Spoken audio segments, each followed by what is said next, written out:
Well, the Gillard Government has confirmed it is considering allowing US military surveillance drones to be based on Australian soil. Defence Minister Stephen Smith says a base on the strategically important Cocos Islands is a long-term prospect. But it's a prospect that's winning support from key Australian military experts.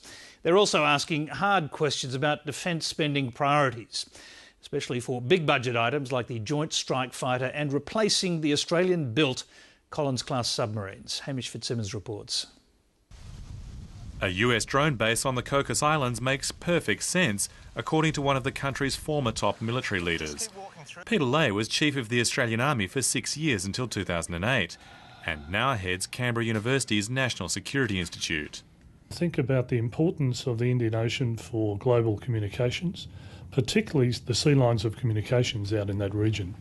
It makes a lot of sense that we should look how we might, in conjunction with our major partner and ally, look at how we'd be able to conduct surveillance. The US bolstering its regional presence has been welcomed by the Defence Minister. We do see the Indian Ocean Rim rising in importance. Australia is one of several countries, including the US, that's upping its manned aircraft capabilities with the Joint Strike Fighter project. But surveillance drones and their lethal brothers, unarmed combat aerial vehicles or UCAVs, are poised to become the biggest combat system in America's Air Force.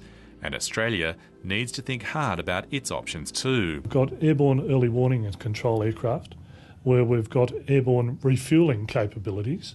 We've got a vastly more capable aircraft. I'm not sure that we're getting the advantage of the technology in this system of systems. I think we probably need to consider very carefully, is about 100 the number, or could it be fewer? And perhaps take that leap into these new technologies and these new generations as we move closer to UCAV aircraft. And while Peter Lay is certain Australia should be considering combat and surveillance drones as part of its own defence mix, he's also questioning whether Australia needs 100 Joint Strike Fighters, which are already an expensive and controversial option and a long way from being perfected. We're working on the presumption that we need about 100. I'm just not sure that we've fully justified that number of about 100.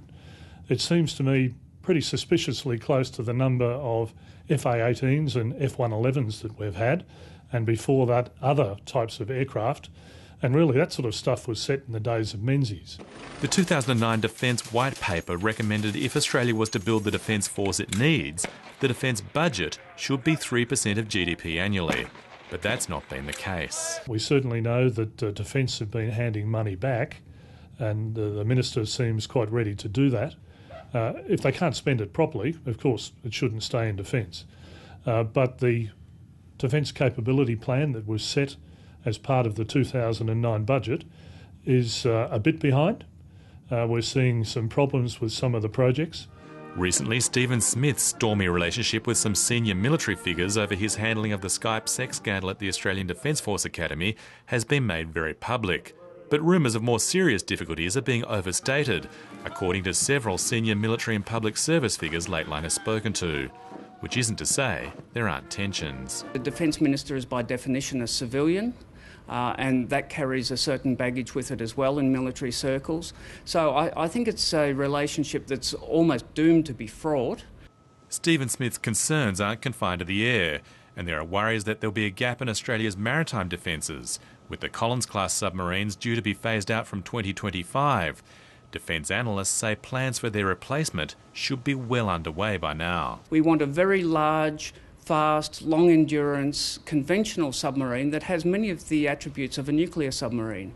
But there's a lot of sensible reasons for us not to have a nuclear submarine. So as a result, we've got to work out whether we're going to go for a very ambitious program to design and build our own conventional, or whether we can scale back our ambition a bit and go for something a bit more modest. And they're really difficult questions. The Collins class was built and designed in Australia, but plagued with problems from the very start. It ran over budget, and there were technical and operating difficulties that have only recently been overcome. Being the person who makes the decision on new subs might torpedo a Canberra career. I don't think Collins is making life any easier for people who have to decide about the future submarine. It's very hard to decide to spend tens of billions of dollars on a future submarine when the current ones have been underperforming. Andrew Davies from the Australian Strategic Policy Institute says designing and building a new Australian submarine could cost 3 times as much as buying a ready-made and tested model. The cost of an off-the-shelf fleet of 12 submarines would be somewhere in the order of $10 billion. Now, we've costed the most ambitious possible future submarine as somewhere north of $30 billion. And it's not clear who has the will to make that decision. Hamish Fitzsimmons, Late Line.